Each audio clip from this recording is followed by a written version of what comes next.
Hey everybody, and welcome back to my channel. I know it's been a while. I've had the longest couple weeks at work. It's been super busy. I haven't had the time to think about video ideas, and I only want to put things out if I'm really feeling it. I don't want to just put things out just to put them out. So that's why I'm back with a new video on a new topic that I hope you're going to be interested in. So today I'm going to be talking about the worst things about being a software engineer.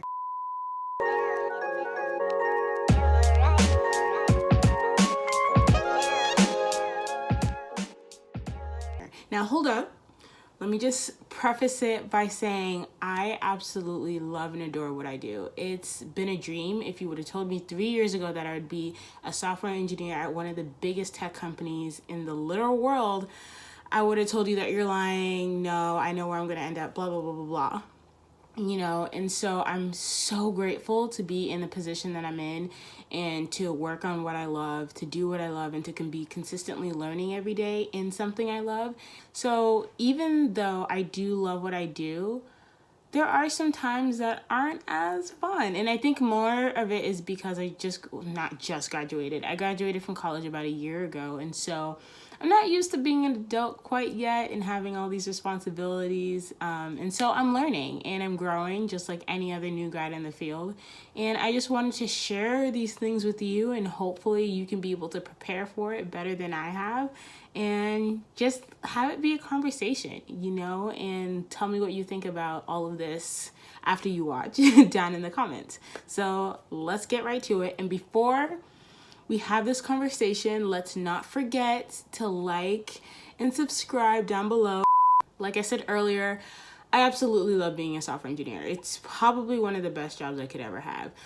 But there are some tricky things that come along with it, at least for me, in my opinion, that can make my days a little heavy and make things just a little harder.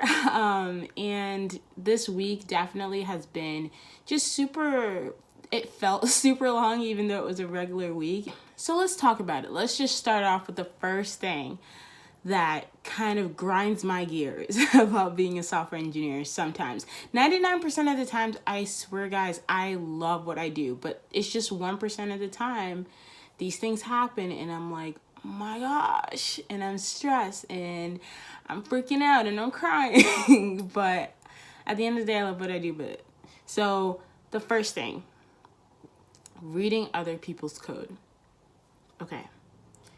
So this skill is so important to have. Being able to look at someone's code, read through it, and be able to understand what it does is probably one of the biggest skills to have as a software engineer. And then being able to take what you know or take what you understand from that code and being able to enhance it, that's another, that's another beast of itself. So sometimes though, other people's code isn't as commented or doesn't flow as well as it could. And don't get me wrong, I do not write the best code. That is why we have code reviews, and that's why I go through code reviews so that other people can look at my code and tell me what I can do better. But I know that there are certain guidelines that as a software engineer I would want to follow so that the next person who does look at my stuff is able to understand it, go through it, and add what they need to add and implement whatever they need to implement. So when things like that happen and you're not able to get across what you're trying to write in your code, it makes it really hard for the next person to then come in and have a good head start, because you don't want to make things harder for other people. And like sometimes you forget, like for me, a lot of the times I will forget and have to go back, or like I'll be so into writing my code that I'm like, I'll go back and put comments later. Like I'm super into this, and like that happens, right?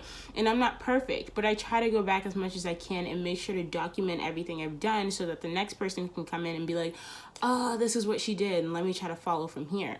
And so when you skip steps, or when you don't go back, or when you think that no one's going to be looking at your code, but then they end up looking at your code and you don't have the proper documentation to go along with your stuff, it makes it super hard for the next person to add what they need to add or do what they need to do. And it just becomes this learning curve that is super unnecessary. I guess that's one of my big pet peeves. And then, like, I guess like one of the things to solve that is just make sure your code is clean, you know, or as clean as it can be. Again, I am not perfect. My code is not 100% clean. That is why I go through code reviews. And I think that's why code reviews are super important, right? Because, and if you don't know what a code review is, at a lot of jobs, before you submit your final implementation of something or the code that you've written, you send it to other people so that they can check what you've done and make sure that the proper documentation is there, and that it works as efficiently as it can.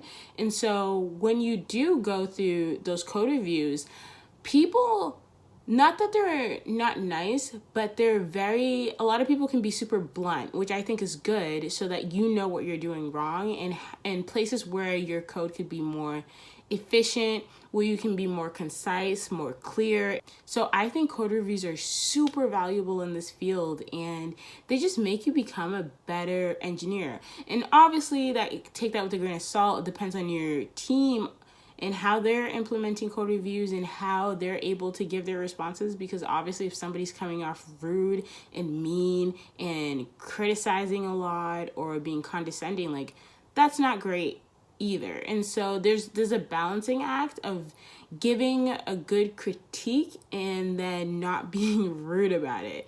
And so yeah, code reviews are great. So yeah, so my first thing was other people's code. Let's move on to the next one. Number 2, I knew that coming in, there are times where you're not obviously writing code 24/7. A lot of the times, a lot of what I do is writing code pretty much all day, which is great, and it's what I love to do. And what I write changes, or what I do changes on a daily basis, which is amazing. What I don't like is that sometimes there are a lot of meetings.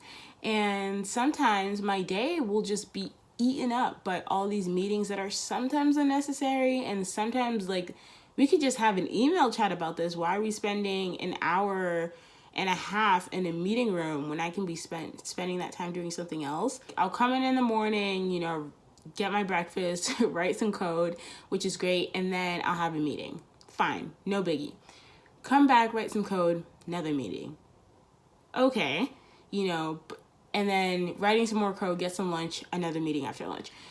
And then another meeting, then another meeting, then another meeting. You get the picture. Again, it's not that I don't like going to meetings. It's just, it just takes me out of the zone, right? Like, if I come in and I'm coding and I'm like really getting into it, and then all of a sudden there's a meeting that comes out, it takes me out that zone. And then I get back into the zone, doing my coding, another meeting takes me out the zone. So it's like, it's just consistently going on, coming off, going on, coming off, and it can be a little irritating at times. So that's why I try to make sure that if I'm booking a meeting with someone else, I want to make sure that that meeting is going to be relevant to them and to you. Like, is this meeting absolutely necessary? Because I don't want to be wasting your time. You have code to write, I have code to write, right? So I don't want to take up more time out of your day for a meeting that doesn't necessarily need to happen. So when I make meetings, I make sure that they 100% need to happen, and we have to have a conversation. Okay, so